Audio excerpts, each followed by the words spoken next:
আসসালামু আলাইকুম ওয়া রাহমাতুল্লাহি ওয়া বারাকাতুহু। আজকে আমরা সহিহ বুখারীর প্রথম খণ্ড হাদিস নাম্বার 42 এ নিয়ে আলোচনা করে থাকবো। আমরা কিন্তু বই আকারেই কথা বলি যাতে আমাদের ভুল কম হয়, আলহামদুলিল্লাহ। সহিহ বুখারী প্রথম খণ্ড হাদিস নাম্বার 42।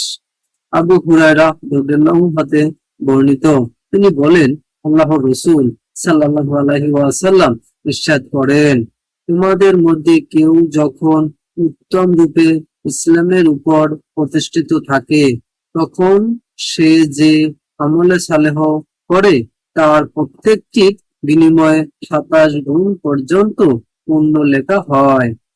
আর সে যে পাপ কাজ করে তার প্রত্যেকটির বিনিময়ে তার জন্য ঠিক ততটুকুই পাপ লেখা হয়। এই হাদিসটি সহিহ মুসলিমে রয়েছে, মুসনাদে আহমদে রয়েছে।